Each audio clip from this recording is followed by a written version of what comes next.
High all government job aspirants, welcome to my YouTube channel JS studies for government jobs. তো আজকে আমরা discuss করছি West Bengal পুলিশের all previous year question. ঠিক আছে, এর আগে আমরা এবং এটা 2005 সাল থেকে 2019 সাল পর্যন্ত যতগুলো ওয়েস্ট বেঙ্গল পুলিশের পরীক্ষা হয়েছে, যেমন 2005 সাল, 2006 সাল, 2008 সাল, 13 সাল, এগুলোতে WBSI এর পরীক্ষা প্লাস এই 2018-19 তোমাদের West Bengal police constable, lady constable, তারপরে তোমাদের প্রিলিমস এক্সাম, এসআই, যত ধরনের পরীক্ষা হচ্ছে, এক্সাইজ কনস্টেবল, যত পরীক্ষা হচ্ছে সবগুলো প্রিভিয়াস ইয়ার আমি এই সিরিজটাতে কমপ্লিট করব। এবং আজকের ক্লাস হচ্ছে 6 নম্বর ক্লাস। এর আগে টোটাল আমরা 5টা ক্লাস করে নিয়েছি। 2005 সালের WBSI আমাদের কমপ্লিট হয়ে গেছে, 2006 সালের WBSI আমাদের কমপ্লিট হয়ে গেছে, 2018 সালে লেডি কনস্টেবলের মেন্সের কোশ্চেন পেপার আগের ভিডিওতে আমরা সলভ করেছি, এবং আজকে করব 2018 সালের WB কনস্টেবল মেন্সের, যেটা 5700 পড়ছিল তার আজকে। তাহলে টোটাল আজকে আমরা 6 নম্বর ক্লাস শুরু করছি। ঠিক আছে, 25 কোশ্চেন থাকে। তো তোমরা এই কোশ্চেন পেপারটা দেখলে আশা করি তোমাদের সবার আগেও পড়া হয়ে গেছে। তো জাস্ট এটা মানে আউট অফ 25 যেন তোমরা 25ই স্কোর করতে পারো, সেটা যেন তোমাদের লক্ষ্য রাখবে। তো ফার্স্ট কোশ্চেন যেটা ছিল, দেখো, জার্মান সিলভার তৈরি করতে নিম্নের কোন উপাদানগুলি প্রয়োজন? তো মনে রাখবে, জার্মান সিলভার তৈরি করতে যে উপাদানগুলি প্রয়োজন সেগুলো হচ্ছে তামা, দস্তা, নিকেল। তো অপশন বি এবং অপশন সি দুটোতেই তামা, দস্তা, নিকেল আমার টাইপিং হয়ে গেছে। তো অপশন বি বা অপশন সি যে কোনো একটা অ্যান্সার করতে পারো তোমরা। ঠিক আছে, এবং আরেকটা জিনিস তোমরা মনে রাখবে, জার্মান সিলভারে কখনোই সিলভার থাকে না। ঠিক আছে, তো অপশন বি বা সি এটা হচ্ছে অ্যান্সার। 2 নম্বর প্রশ্ন একটি কনফিউজিং প্রশ্ন, পৃথিবীর উচ্চতম মালভূমি কি? তো ছোটোবেলায় বা আমাদের টেক্সট বুক যেগুলো যেখানে পড়তাম, তো সেখানে পামির মালভূমিকে বলা হতো পৃথিবীর উচ্চতম বা পৃথিবীর ছাদ। তো অপশন এ হবে এটা অ্যান্সার। রিসেন্টলি তোমরা যদি গুগলে সার্চ করো, তো অনেক জায়গায় এই তিব্বত মালভূমিকেও উচ্চতম বলছে। তো অপশন অনুযায়ী আমি এখানে অপশন এ বলছি, পামির মালভূমি। তো তোমাদের কোনটা অ্যান্সার হবে বলে মনে হয়, এ এবং সি এর মধ্যে, সেটা অবশ্যই কমেন্ট করে জানাবে। এবার দেখো 3 নম্বর প্রশ্ন, ভারতীয় সংবিধান, ইন্ডিয়ান কনস্টিটিউশন থেকে তোমাদের প্রশ্ন আসছে। তো ভারতীয় সংবিধানের কোন সংশোধনীর মাধ্যমে ভোটার অধিকারের বয়স 21 থেকে 18 বছর? ফার্স্ট তোমাদের যেটা জানতে হবে, এই সংশোধনী প্রক্রিয়া বা অ্যামেন্ডমেন্ট এটা নেওয়া হয়েছিল সাউথ আফ্রিকার সংবিধান থেকে। ঠিক আছে, ভারতীয় সংবিধান সাউথ আফ্রিকার সংবিধান থেকে এই সংশোধনী পদ্ধতিটা নিয়েছিল।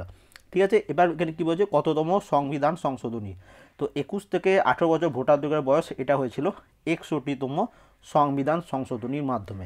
এবং আরেকটা জিনিস তোমরা অনেকজন আমি দেখেছি ভুল করো, 61তম সংবিধান সংশোধনী এবং 61তম আর্টিকেল দুটো কিন্তু পুরোটাই আলাদা। ঠিক আছে, 61তম সংবিধান সংশোধনীর মাধ্যমে ভোটার অধিকারের বয়স 21 থেকে 18 করা হয়েছিল, এবং 61তম আর্টিকেলে বলা হয়েছে যে রাষ্ট্রপতিকে তার পদ থেকে ইমপিচমেন্ট পদ্ধতির মাধ্যমে সরানো যায়। তো এই দুটো মাথার মধ্যে রেখে দেবে, মানে অ্যামেন্ডমেন্ট এবং আর্টিকেল দুটো কিন্তু আলাদা।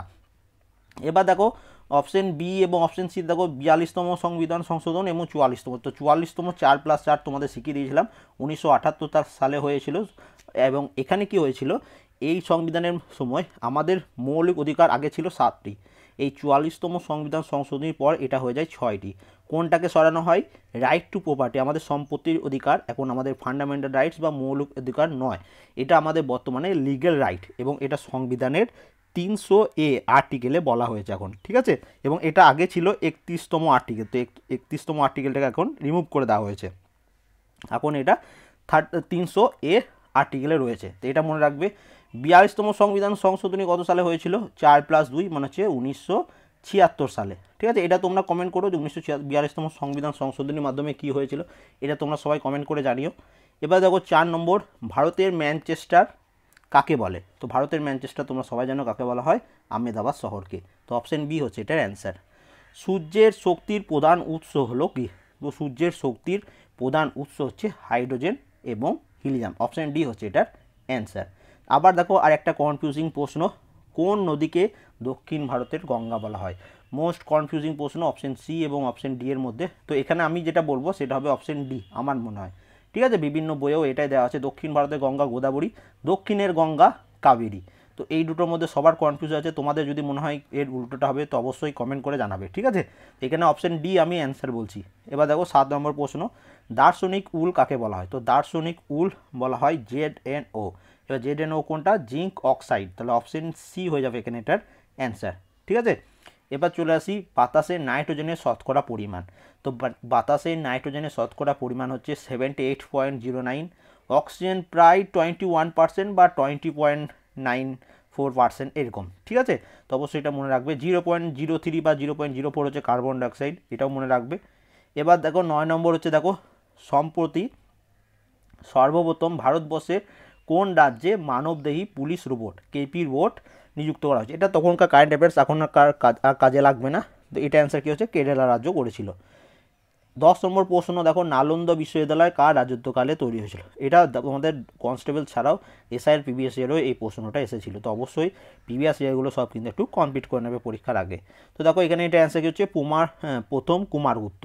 এবং প্রথম কুমারগুপ্ত একটা উপাধি নিয়েছিলেন, সেই উপাধিটির নাম কি? সেই উপাধিটির নাম হচ্ছে মহেন্দ্রদিত্য। ঠিক আছে, মহেন্দ্রদিত্য।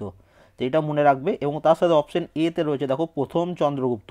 তো প্রথম চন্দ্রগুপ্ত তিনিও একটি উপাধি নিয়েছিলেন, তো তাকে বলা হতো মহারাজাধিরাজ। ঠিক আছে, মহারাজাধিরাজ, এটাও একটু মনে রাখবে। ঠিক আছে, এটা তোমাদের ওয়েস্ট বেঙ্গল পিএসসি পরীক্ষা অনেকবার এসছে, মহারাজাধিরাজ উপাধি কার ছিল? তো প্রথম চন্দ্রগুপ্তের। ঠিক আছে, এটা মনে রাখবে। এবার দেখো সমুদ্রগুপ্তের সভাকবির নাম কি তোমাদের মনে আছে? তো দেখো সমুদ্রগুপ্তের সভাকবি ছিলেন কে? হরিসেন। এবং হরিসেনের লিখিত এলাহাবাদ প্রশস্তি থেকে সমুদ্রগুপ্ত সম্বন্ধে জানা যায়। এটাও প্রিভিয়াস ইয়ারে প্রশ্নে এসছে। এবং এই সমুদ্রগুপ্তকে ভারতের নেপোলিয়ান বলা হতো। ঠিক আছে, এই প্রশ্নটা এসছে যে ভারতের নেপোলিয়ান কাকে বলা হতো? সমুদ্রগুপ্তকে। এবং এই ভারতের নেপোলিয়ান তাকে কে বলেছিলেন? ঐতিহাসিক ভিএ স্মিথ তাকে ভারতের নেপোলিয়ান বলেছিলেন সমুদ্রগুপ্তকে। পরবর্তী প্রশ্নে চলে আসি, দেখো 11 নম্বর, ভারতবর্ষের কোন রাজ্য ফণী সাইক্লোনের জন্য সবচেয়ে বেশি ক্ষতিগ্রস্ত হয়েছিল? তো খুব ইজি একটা প্রশ্ন, এটা কি অ্যান্সার হচ্ছে উড়িষ্যা। কারেন্ট অ্যাফেয়ার্স খুব ইজি আসবে, তোমাদের ওয়েস্ট বেঙ্গল পিএসসির মতো অত টাফ আসবে না। ঠিক আছে, তো এই ভিডিও ডেসক্রিপশনে আমি কারেন্ট অ্যাফেয়ার্সের প্লেলিস্টটা দিয়ে রাখবো, তো অবশ্যই সেই ভিডিওগুলো একটু দেখো। সিন্ধু সভ্যতায় নিম্নের কোন ধাতুটি ব্যবহার ছিল না? এ লাস্ট পর্যন্ত পড়বে। ঠিক আছে, তো কার ব্যবহার ছিল না? লোহার ব্যবহার ছিল না। কার ব্যবহার জানতো? তামার ব্যবহার জানতো। এবং এই সিন্ধু সভ্যতা থেকে একটু ডিটেলস আমি তোমাদের বলে রাখি, যেটা তোমাদের কাজে লাগবে হয়তো পরীক্ষায়। তো 1921 সালে, ঠিক আছে, হরপ্পা সভ্যতা আবিষ্কার করেছিলেন কে? দয়ারাম সাহানি। 1922 সালে মহেঞ্জোদারো সভ্যতা কে আবিষ্কার করেছিলেন? রাখাল দাস বন্দ্যোপাধ্যায়। এটা মনে রাখবে। এবং এই সিন্ধু সভ্যতা মনে রাখবে, এটি হচ্ছে একটি শহর ভিত্তিক সভ্যতা। এবার চলে আসি, নিম্নের আন্দোলনগুলির ঘটনাক্রমে সাজা। কোনটার পর কোন ঘটনাটা হয়েছিল সেটা তোমাদের জানতে হবে। তো দেখো স্বদেশী আন্দোলন এটা কত সালে হয়েছিল কেউ বলতে পারবে? তো স্বদেশী আন্দোলন এটা হয়েছিল 1905 সালে।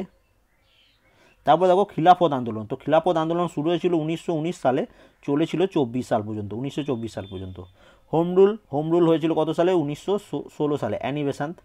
এবং দেখো আইন অমান্য আন্দোলন এটা কত সালে হয়েছিল? 1930 সালে। তাহলে এগুলো তোমার যদি সালটা জানা থাকে তাহলে বলতে পারবে অপশন এ 1 নম্বর, তারপর অপশন 3 2 নম্বর, তারপর অপশন 2 3 নম্বর, এবং অপশন 4 এটা 4 নম্বরই থাকবে। তো অপশন সি হয়ে যাবে এখানে এটার অ্যান্সার। তো এগুলো একটু তোমরা নোট ডাউন করে নিতে পারো। পরবর্তী প্রশ্ন দেখো, ভারতবর্ষের কোন রাজ্য সম্প্রতি হনুমানকে ক্ষতিকর পশু বলে ঘোষণা করেছিলেন? এটা কারেন্ট অ্যাফেয়ার্স, তো এটা ছিল হিমাচল প্রদেশ ঘোষণা করেছিল। নিম্নের কোনটি কম্পিউটারের প্রোগ্রামিং ল্যাঙ্গুয়েজ নয়? তো এগুলোর মধ্যে দেখো ম্যাকিনটোস এটা কোনোরকম কোনো কম্পিউটার ল্যাঙ্গুয়েজ নয়। তাছাড়া ফোর্টরান, কোবল, প্রোলগ এগুলো সবই হচ্ছে কম্পিউটার ল্যাঙ্গুয়েজ, প্রোগ্রামিং ল্যাঙ্গুয়েজ। এবার দেখো রাহি স্বর্ণাবত তিনি কোন খেলার সাথে যুক্ত? তো তোমাদের বলে দিয়েছিলাম বিভিন্ন স্পোর্টস পার্সন তারা কোন স্পোর্টসের সাথে যুক্ত, অবশ্যই পড়বে। এই ভিডিও ডেসক্রিপশনে আমি স্ট্যাটিক জিকের প্লেলিস্টটাও দিয়ে রাখবো, সেটা দেখে নেবে। এবং সেগুলোর পিডিএফ টেলিগ্রাম চ্যানেল আছে, টেলিগ্রাম চ্যানেল থেকে পিডিএফটা আশা করি তোমরা বেশিরভাগ লোকই আশা করি এতদিন পড়ে নিয়েছো।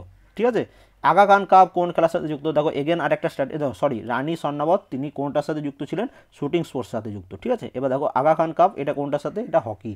তো বিভিন্ন এই কাপ বা ট্রফি যেগুলো রয়েছে এগুলো কোন স্পোর্টসের সাথে যুক্ত এটারও তোমরা পেয়ে যাবে পিডিএফ টেলিগ্রাম চ্যানেলে। ঠিক আছে, অবশ্যই দেখে নেবে।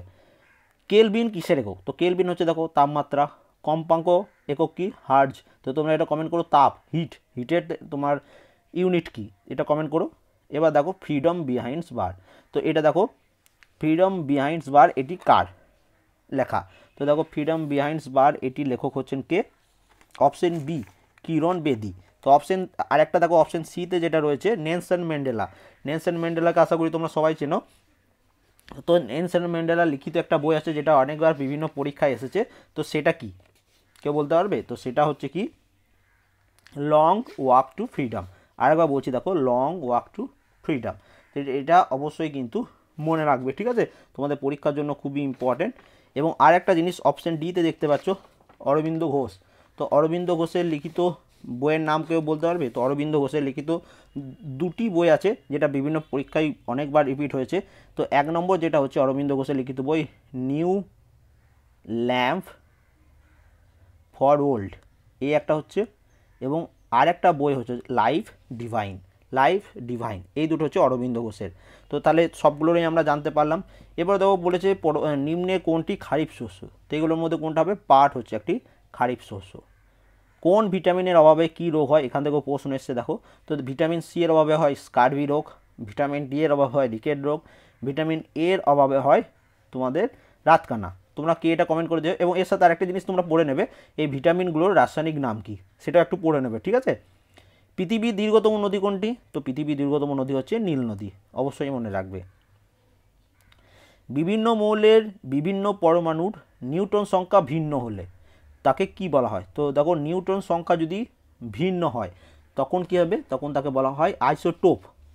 এবং যদি নিউটন সংখ্যা একই থাকে তখন কি হবে? আইসোটোন। তো এই দুটো কনফিউজ হবে না। তোমরা আইসো বারটা কমেন্ট করে দিও।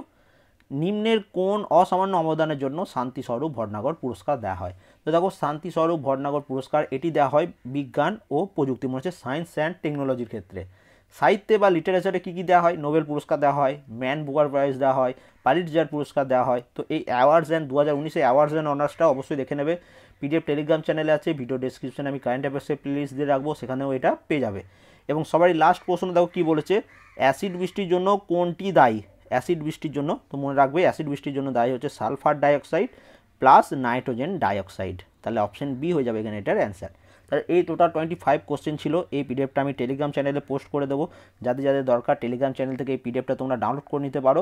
এবং আরেকটা, যদি ভিডিওটি ভালো লেগে থাকে অবশ্যই লাইক করে দেবে, ঠিক আছে। যারা যারা কনস্টেবলের পরীক্ষা দিচ্ছে মেন্স, তাদের সাথে অবশ্যই ভিডিওটা শেয়ার করে দেবে। অ্যান্ড যারা নতুন আছো চ্যানেলটা সাবস্ক্রাইব করে নেবে। এবং আরেকটা বলে রাখি, এই 2018 সালের পুরো কোশ্চেন পেপারটা যদি কারো কাছে না দেওয়া থাকে তো এই ভিডিও ডেসক্রিপশনে আমাদের ওয়েবসাইটে লিঙ্ক দিয়ে রাখবো, সেখান থেকে পুরো 2018 সালের কোশ্চেন পেপারটা তোমরা পেয়ে যাবে। সেখানে আমি ম্যাথের সলভ পেপারও দিয়ে রেখেছি, তো তোমরা ইংলিশ ম্যাথ সবগুলোই একসাথে পেয়ে যাবে। তো অবশ্যই সেখান থেকেও পিডিএফটা ডাউনলোড করে নিতে পারো। And thank you for watching.